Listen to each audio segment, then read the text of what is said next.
Nous venons de louer Dieu, nous venons de lui rendre grâce, nous venons de le remercier, nous venons de, par la louange, de l'adorer, lui apporter le culte, je dirais, du dimanche, du jour du Seigneur. Quoique nous pouvons apporter ce culte chaque jour qu'il fasse. La louange n'est pas une restriction simplement ce jour-là, mais c'est tous les jours. La louange est quelque chose d'important. C'est une expression de ce que nous avons dans le cœur et de notre reconnaissance vis-à-vis de Dieu. Un comportement que nous devons avoir chaque jour de notre vie. C'est ça, pas simplement le dimanche. C'est lundi, mardi, mercredi, jeudi, vendredi, samedi. C'est tous les jours. Tous les jours. Et cela n'est pas forcément évident, certes. Dans le psaume 146, louez l'Éternel. Mon âme loue l'Éternel. Je louerai l'Éternel tant que je vivrai. Donc vous voyez, c'est tant que je vivrai, c'est-à-dire tous les jours. Tant qu'il y a le souffle de vie dans ma bouche. Avant de le louer là-haut, on va commencer à le louer ici. Faut que je retrouve. Je célébrerai mon Dieu tant que j'existerai. Or, à ma connaissance, depuis qu'on est enfant de Dieu, on est éternel, je ne me trompe pas. La vie a commencé depuis que nous avons remis notre vie, depuis que nous avons reconnu Jésus comme Seigneur et Sauveur, que nous avons été baptisés, notre cheminement dans l'éternité a commencé. Donc, tant que j'existerai, c'est-à-dire tout le temps. David avait compris que la louange était quelque chose d'important, que ce soit au culte, que ce soit chez nous, dans notre intimité, c'est ce que je viens de dire.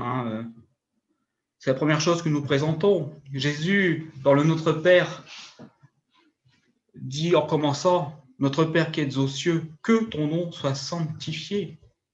Sanctifier le nom de Dieu. Et par la louange, encore une fois, nous allons le sanctifier. En le mettant, je dirais, en haut que nous, plus haut que ce monde, plus haut que nos problèmes, plus haut que nos soucis, plus haut que nos petits tracas quotidiens. Nous le louons, nous lui rendons grâce, nous le mettons, je dirais, là où il doit être, c'est-à-dire sur son trône de gloire, sur son trône de louange, sur ce trône de grâce, car nous nous approchons devant le trône de la grâce, nous ne nous approchons pas devant le trône de la loi, nous nous approchons devant ce trône de grâce, nous pouvons le louer, lui rendre grâce, le remercier en toute liberté, car il nous a donné cette liberté de pouvoir s'approcher de lui et de le louer. C'est donc l'expression de notre cœur, c'est l'expression de notre adoration, c'est l'expression qui, pour nous, je dirais, est tout à fait normale. La nouvelle créature que nous sommes loue Dieu. D'ailleurs, il est aussi écrit dans... Il faut que je le retrouve. Tout ce qui respire, le psaume 150, que tout ce qui respire loue l'Éternel. Louez l'Éternel, tout ce qui respire. Tout ce qui respire. Moi, ça m'épate, parce que l'homme va ouvrir la bouche, il va louer Dieu. Les animaux respirent, les plantes respirent. Tout ce qui respire loue l'Éternel. Alors, je ne sais pas comment les autres créatures louent l'Éternel, mais une chose qui est certaine, là c'est dit, tout ce qui respire loue l'Éternel. Toute la création loue l'Éternel. La création qui vient de Dieu.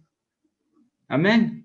Et ça, c'est important. Et ça, il faut le comprendre, que la louange n'est pas quelque chose d'anodin, c'est pas quelque chose qu'on met en place quand on en a envie. Ça devrait être, je dirais, un réflexe quotidien. Un réflexe, un beau réflexe, je dois vous dire. Pourtant, il y a des obstacles à la louange, il y a des choses qui, par moment, et je vais commencer par ça, parce que quelque part, je pense qu'il faut tout dire. Il ne s'agit pas de dire on va louer Dieu dans tout le temps. Non, il y a des choses des circonstances qui peuvent arriver qu'il y a un obstacle entre nous et Dieu, même si on le loue. Notre louange, comme nos prières, qui font partie de la louange, l'un et l'autre s'imbriquent, ne dépassent pas le plafond. Quand nous louons Dieu, c'est aussi un sacrifice que nous lui apportons, ce sacrifice de louange. Et je dirais que quelque part, des moments, ça ne dépasse pas le plafond pour des raisons diverses. Or, la première, je dirais les deux premières raisons, mais je citerai que ces deux-là parce qu'après, il s'agit de nous examiner, quoi. C'est le péché. David avait bien compris cela.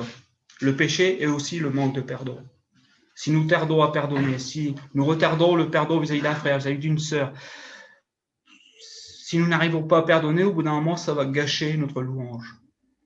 Nous ne pourrons plus louer Dieu comme nous le voulons, comme nous avons ce désir, comme nous avons envie. Nous l'aimons, mais il y a quelque chose qui empêche que nos louanges montent jusqu'à lui. Le péché en fait partie. David avait compris cela.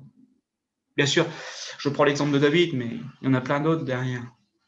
David avait compris cela. Souvenez-vous, vous connaissez tous l'histoire, quand David a péché avec Bathsheba et qui, par l'intermédiaire d'une personne, a assassiné Uri. Hein. L'air de rien, cela a duré à peu près 1 an. 1 an avant que Nathan, le prophète, vienne et lui dise, lui met le doigt sur le péché. Lui met le doigt sur le péché. 1 an, pratiquement. Et pendant 1 an, David avait le cœur lourd, avait le cœur qui ça ne devait pas aller. Je pense que quand on pêche véritablement, quand il y a quelque chose qui ne va pas, vraiment, nos cœurs doivent, on ne doit pas se tenir tranquille. Il y a quelque chose, même quand on loue Dieu, ça ne va pas. Ça ne va pas. Nous verrons plus tard qu'il y a une autre situation où il peut avoir les mêmes choses, mais c'est différent. On verra par la suite. Là, on va rester à David, et là, David a péché, mais son cœur est lourd.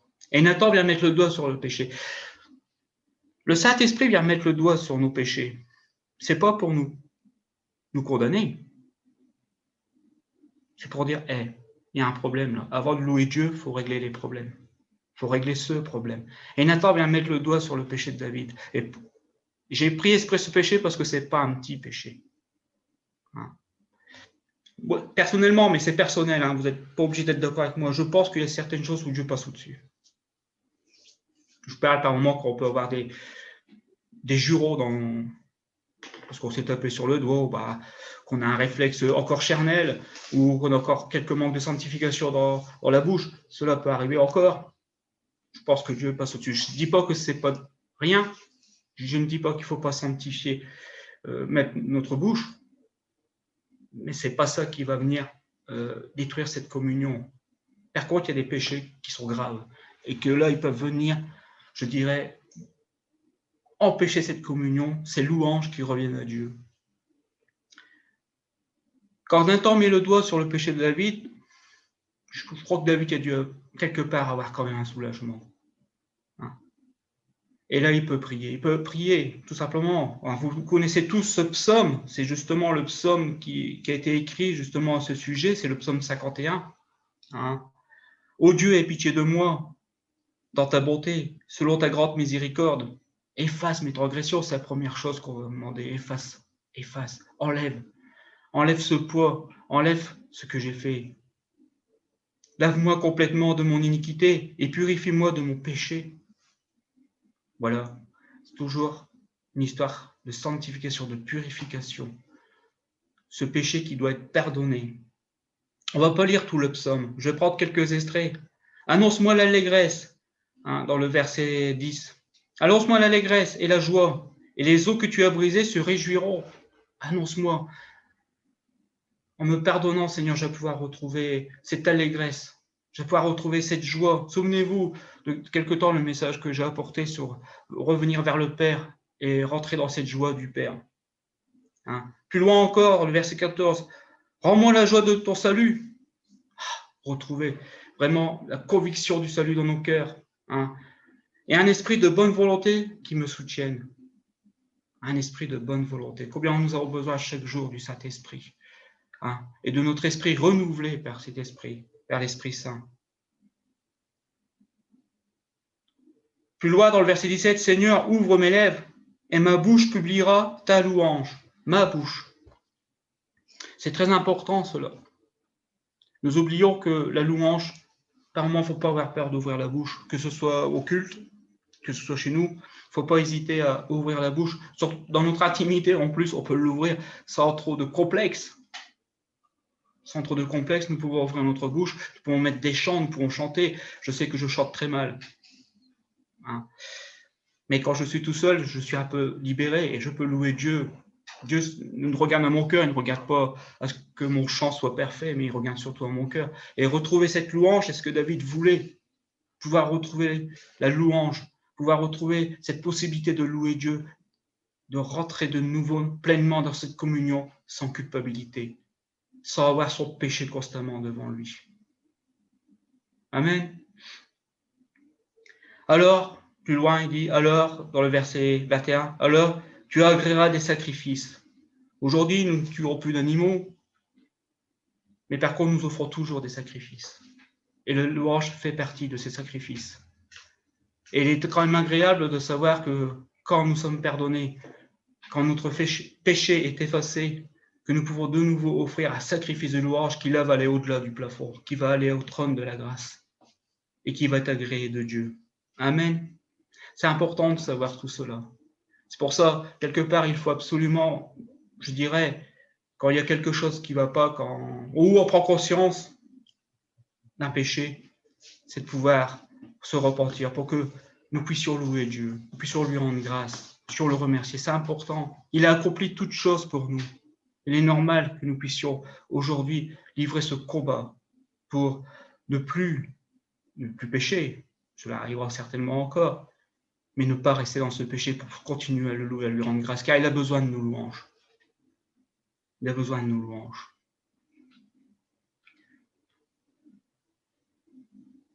Pour passer à la suite, la louange est aussi une forme, je dirais, cette possibilité de pouvoir être libéré.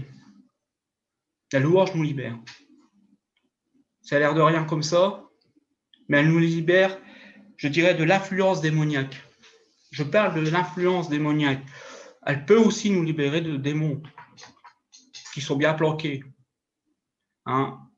Quelques témoignages que j'ai entendus des personnes qui se tenaient en louange, qui ont été libérées, mais déjà de l'influence de Satan. Quand nous lisons dans Psaume 18, verset 4, «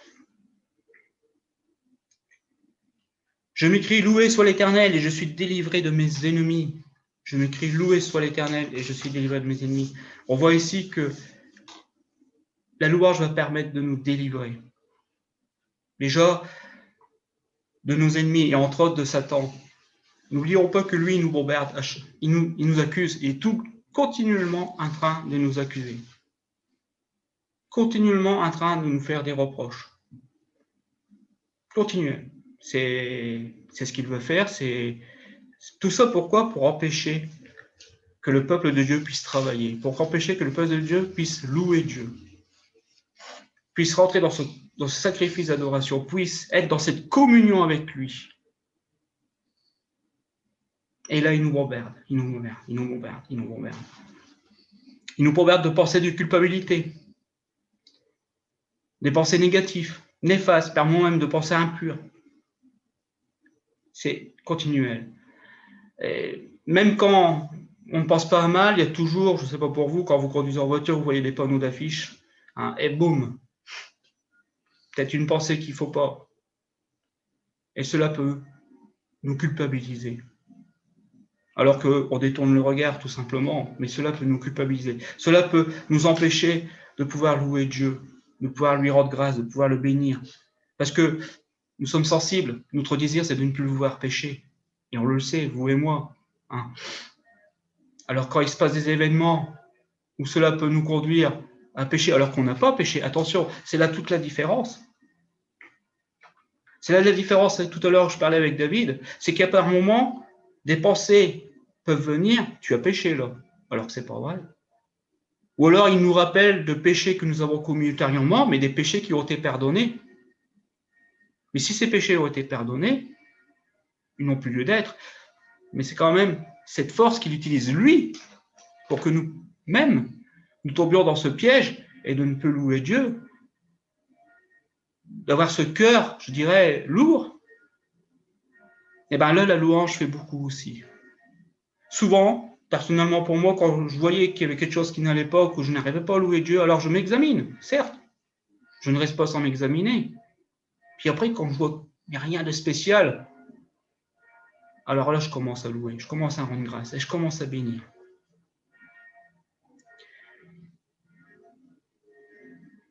Je m'aperçois au bout d'un moment que les nuages s'en vont, la culpabilité s'en va.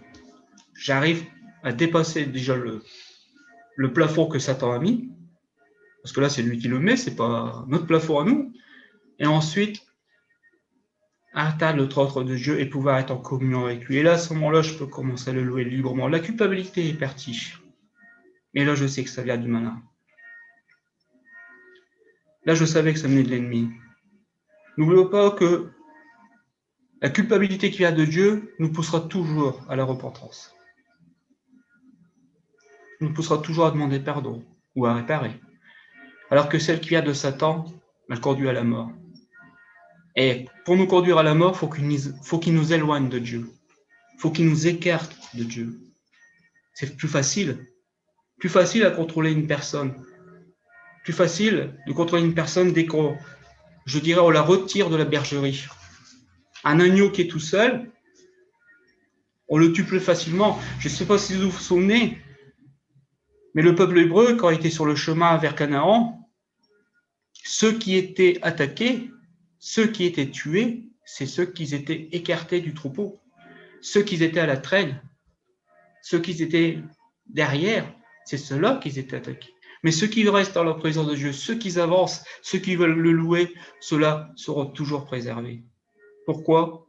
Parce qu'ils louent le Seigneur, ils lui rendent grâce.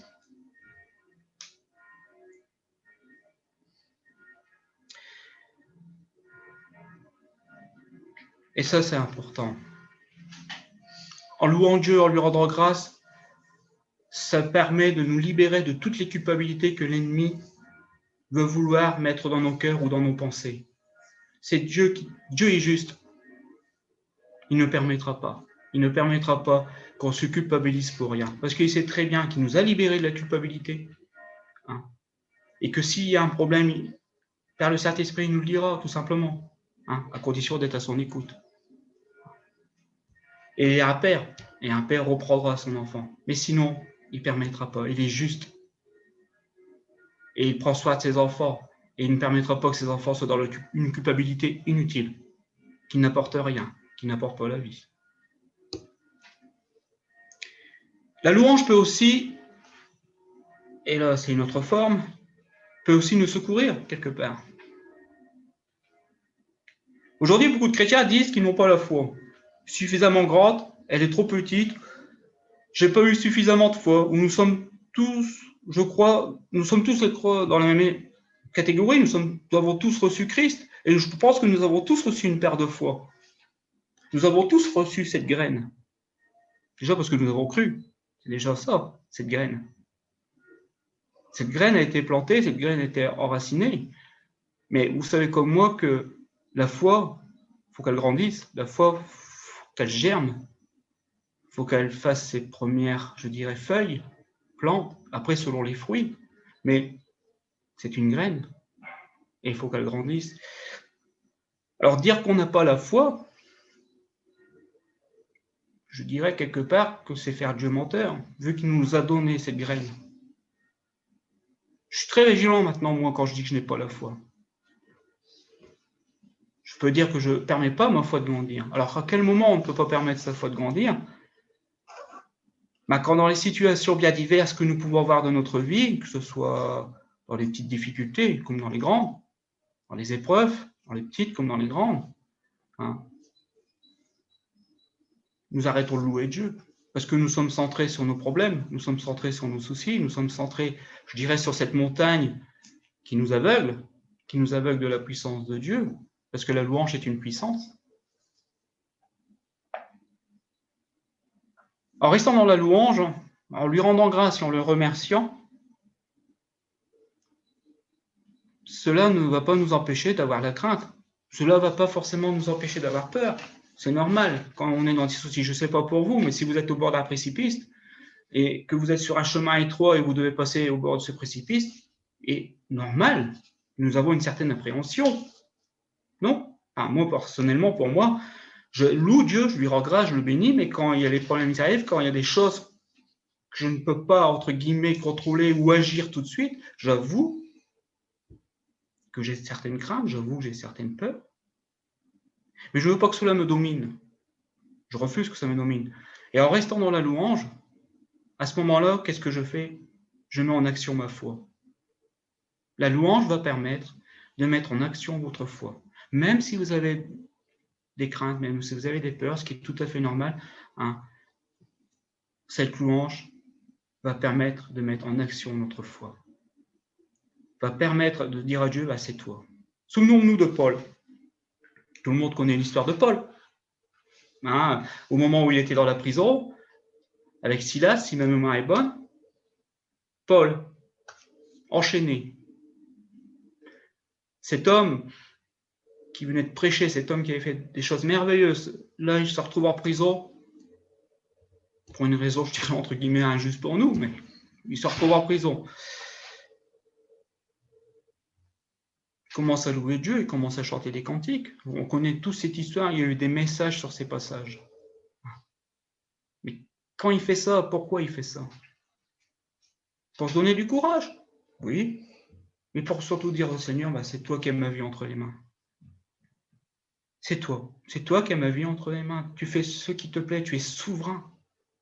Tu peux me sortir de là comme si tu as choisi aujourd'hui pour que je perde vers toi, bah, ce sera aujourd'hui. C'est difficile. Attention, là, je vous parle de l'apôtre Paul. Je sais très bien que pour nous, je dirais quelque part, nous pouvons tous avoir encore une certaine appréhension quand on parle de la mort.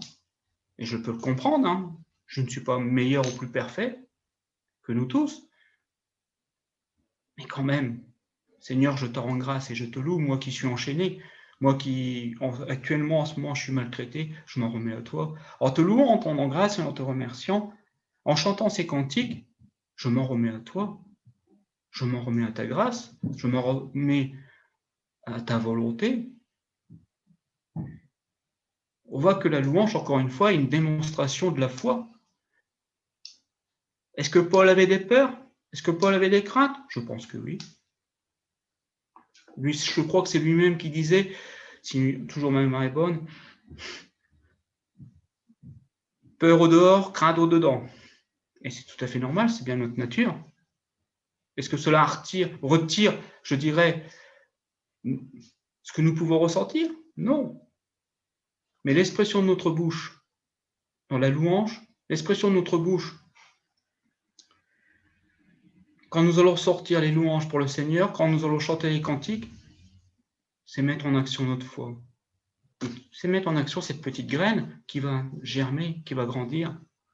C'est remettre notre confiance en lui. La louange est une démonstration de notre foi. Si vous dites que vous n'avez pas la foi, louez Dieu. Remettez-lui dans la louange votre confiance. Et là, vous ne pourrez pas dire que vous n'avez pas la foi, vu que c'est ce que vous faites. En le louant, en lui rendant grâce, en le remerciant, c'est bien ce que vous faites. Est-ce que cela empêche les peurs? Est-ce que cela empêche les craintes? Non, je ne vous mentirai pas là-dessus, du moins pas personnellement. Par contre, c'est dans la paix, dans la tranquillité que sera notre salut. Cela va nous permettre de nous poser et toujours avoir cette paix, cette tranquillité, même dans ces flots qui sont en train de s'agiter sur le moment. Ça me fait penser aussi que pour louer dans de tels moments, il faut aussi apprendre à le louer quand tout va bien. Nous avons cette tendance à oublier cela. Louer Dieu quand tout va bien, le remercier quand tout va bien, quand il n'y a pas de problème particulier, quand les choses, je dirais, même nos prières sont exaucées, c'est le louer. Mais là où je dirais, quelque part, Dieu se réjouit, car il faut dire les choses, c'est quand les problèmes sont là et que nous le louons et nous continuons à le louer parce que notre confiance est en lui. Notre confiance en lui, notre confiance en son amour. Oui, à son amour, parce qu'il nous aime. Et je ne sais pas pour vous, mais je ne pense pas qu'il ait prévu du malheur pour nous. Amen.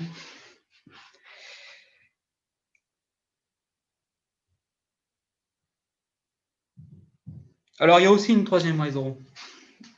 Je ne sais pas pour vous, mais il y a des moments, je ne sais pas quoi prier.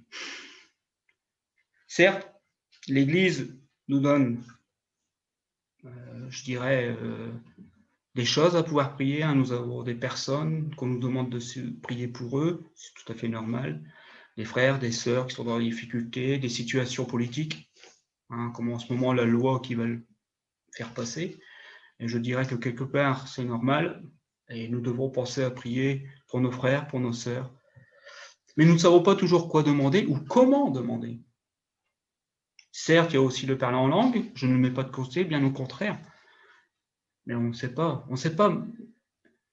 Paul disait, on demande mal, et j'ai j'aime bien demander. Je voudrais demander selon le cœur de Dieu. Je voudrais demander selon lui. Je voudrais demander selon sa volonté. Et j'avoue que quelque part, je n'ai pas toujours cette possibilité de pouvoir demander.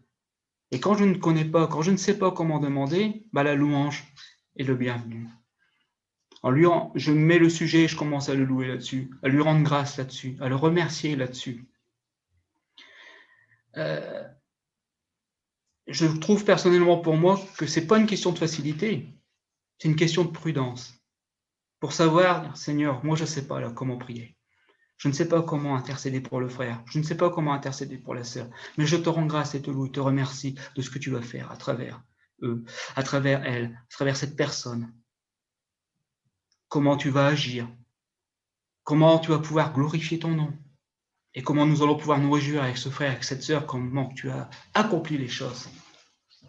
Et ça, en lui rendant grâce, en le louant, en le remerciant, au moins, quelque part, il n'y a pas au moins de risque de se tromper. Dans tout cela, dans le psaume 58, verset 14, qui révèle la force de son peuple? C'est lui qui révèle la force de son peuple. Sujet de louange pour tous ses fidèles, pour l'enfant d'Israël, tout du peuple qui est près de lui, louer l'Éternel. C'est-à-dire que quelque part, il révèle sa force, il révèle sa puissance à travers la louange. Et quand nous ne savons pas quoi demander, il va le révéler quand même. Parce que toujours, encore une fois, c'est en lui que nous mettrons notre confiance. Nous mettrons notre confiance en lui pour le frère, pour la sœur, pour chaque situation. La louange a toujours été quelque chose qui pour moi était important. Je me souviens quand mon ancien pasteur Philippe nous avait enseigné là-dessus, ça m'avait marqué parce qu'il avait pris un exemple, je dirais aujourd'hui que je peux peut-être reprendre et vous dire, mais il avait pris l'exemple de ce peuple qui à un moment, le peuple hébreu, qui se trouve entre la mer Rouge, c'est-à-dire avant que la mer s'ouvre, et Pharaon qui vient d'arriver avec ses chars, et que le peuple dit Moïse, qu'est-ce qu'on fait là? Parce qu'on est plutôt, je dirais entre guillemets, pour parler comme aujourd'hui, on est plutôt mal barré. Tu nous as amenés ici pour qu'on meure. Qu'est-ce qui se passe? Et c'est dommage parce que ils n'ont pas regardé au Seigneur, ils n'ont pas loué Dieu, ils n'ont pas remercié, ils ne se sont pas mis en sa présence à Seigneur que ta volonté se fasse. Je te rends grâce. Je ne pense pas que le Seigneur les ait conduits dans le désert pour qu'ils meurent dans le désert. Il a conduit dans le désert, certes, il y a une forme d'épreuve, mais il a conduit dans le désert pour qu'ils puissent être libérés et pour qu'ils puissent voir la gloire de Dieu. Par moment, nous traversons des déserts. Profitons-en, Seigneur, montre-nous ta gloire, que ces eaux puissent s'ouvrir, mais nous restons dans cette pensée de louange, dans cette pensée de gratitude. Tu ne nous abandonnes pas. Tu ne nous abandonnes pas. Et les Hébreux n'ont pas saisi cette occasion. Certes, la mer s'est ouverte, les Hébreux ont traversé, les Égyptiens ont été immergés, et après ils ont loué Dieu. Je vous laisse juger vous-même, si je peux me permettre ce mot, mais à quel moment ils auraient dû louer Dieu? À quel moment? Et en louant Dieu et en lui rendant grâce et en le remerciant tout simplement, c'est déjà se mettre dans sa présence et dire c'est toujours en toi que je me fais grâce. Vous remarquez que la louange est une confiance vis-à-vis du Seigneur.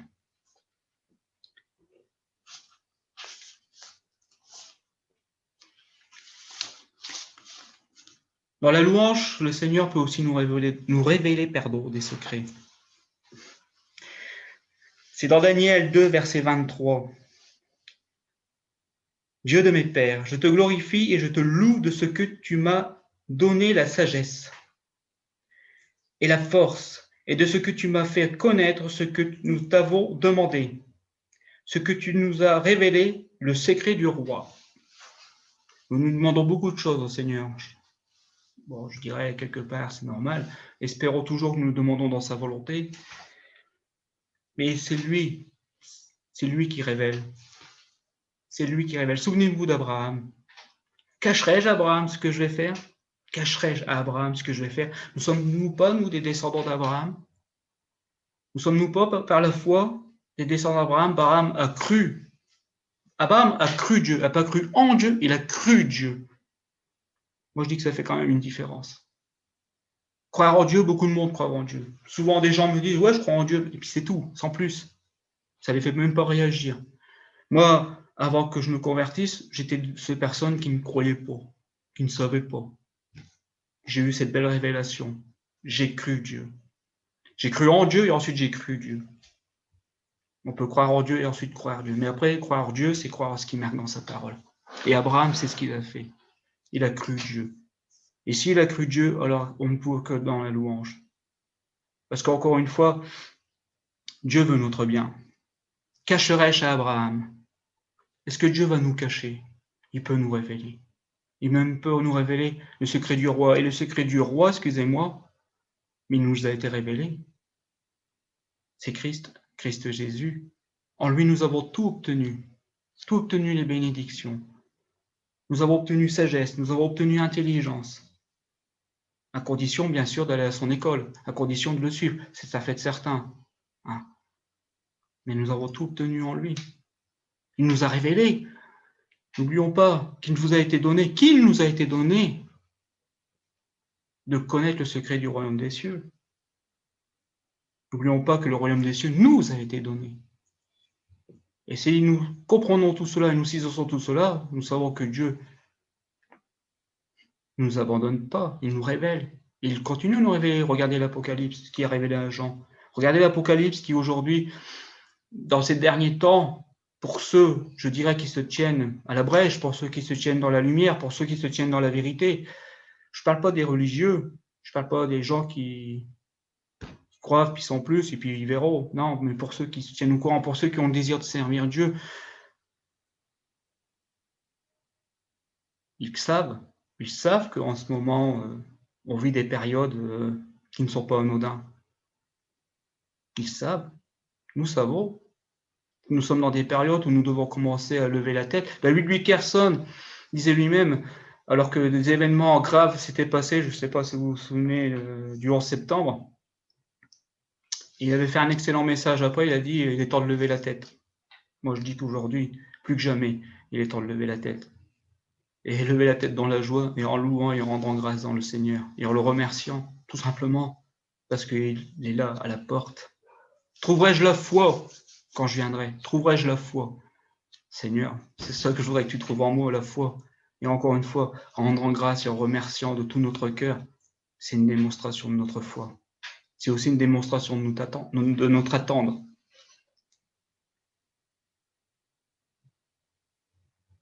Donc ça permet de rester ferme dans ces temps difficiles.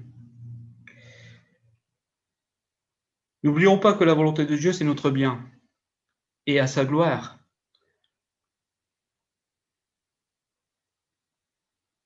Il veut accorder aux affligés de Sion, c'est-à-dire il veut accorder aux chrétiens, je vais l'interpréter comme ça si vous permettez, pour leur donner un diadème au lieu de la cendre, une huile de joie au lieu du deuil, un vêtement de louange. Je ne sais pas si vous vous souvenez, mais je parle souvent de vêtements.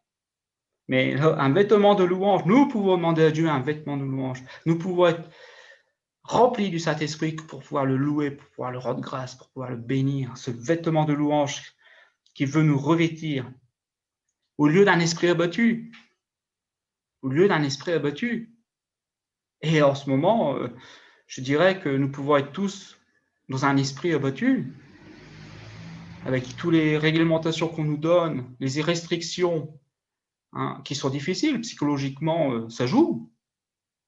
D'ailleurs, dernièrement, mon médecin m'a demandé si ça allait. C'est qu'ils ont eu le mot d'ordre de demander aux gens, psychologiquement, si ça allait. Donc, on voit très bien que sur le plan psychologique, sur le plan moral, c'est pas fameux pour les personnes. Mais nous qui avons été revêtus d'un vêtement de louange, nous ne regardons pas aux situations, nous regardons à lui.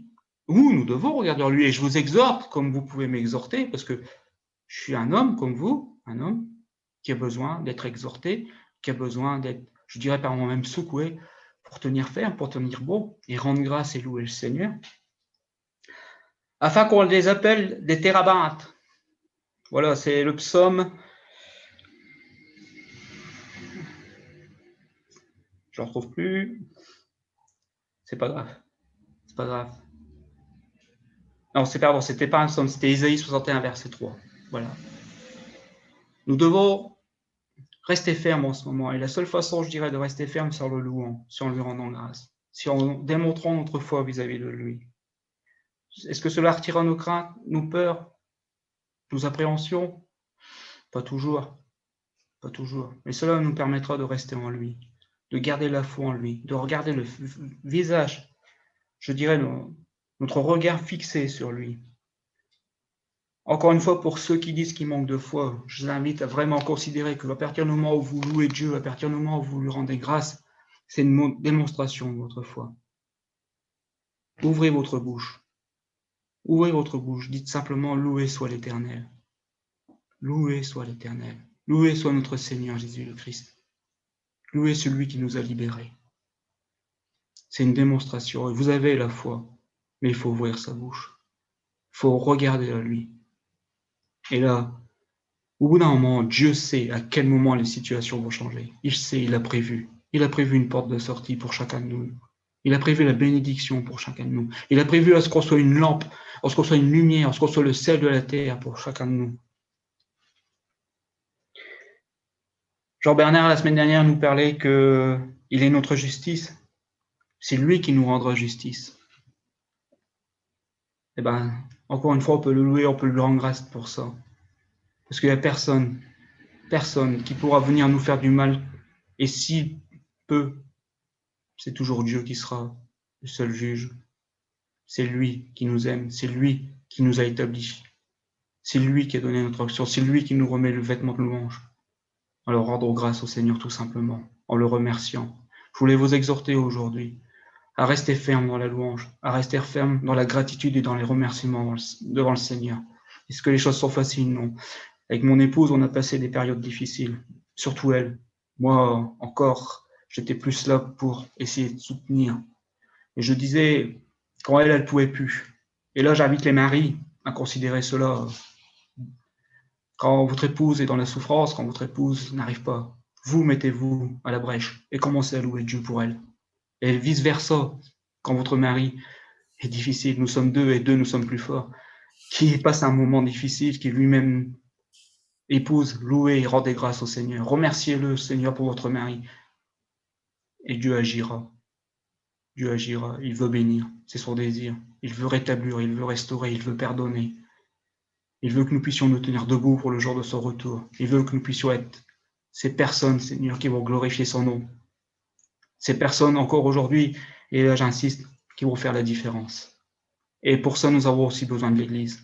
Nous avons besoin de chaque frère, de chaque sœur. Nous ne pourrons pas nous tenir à distance. Quand l'un tombe, quand l'un tombe, l'autre peut le relever. Dans un couple, normalement, ça devrait être comme ça.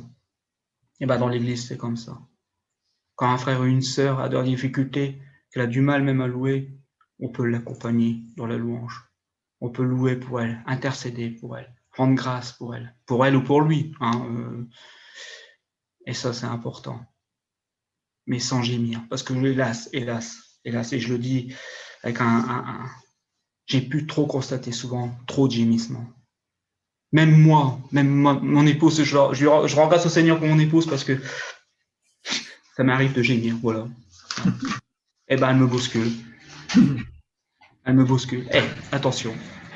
Et quand c'est l'inverse, on bouscule, on s'exhorte. Aujourd'hui, je veux vous exhorter à ça. Tenez ferme et restez ferme dans la foi et dans la louange, en rendant grâce au Seigneur tous les jours qu'il fasse. Amen. Je vais prier, Seigneur. Mon Père, dans la louange, tu manifestes ta grandeur. Tu es sur ce trône de louange et quand tu te lèves, tu agis. Le ciel est ébranlé. Rien ne peut te résister, car tes enfants se lèvent encore aujourd'hui pour te louer, pour te rendre grâce, pour que tu puisses manifester ta gloire, non pas seulement vis-à-vis de ton peuple, mais vis-à-vis des femmes et des hommes de cette terre. Je veux te louer, je veux te rendre grâce pour chacun de mes frères qui est ici présent, qu'ils puissent, Seigneur, garder la foi en toi, en te louant et en te rendant grâce et en te remerciant chaque jour que tu fasses. Que cela pour eux, Seigneur, soit un bienfait, une puissance, une guérison, une restauration, qu'ils puissent aussi comprendre, Seigneur, que cette puissance, Seigneur, leur permet d'aller de l'avant, car tu es avec eux chaque jour que tu fasses, dans le nom de Jésus.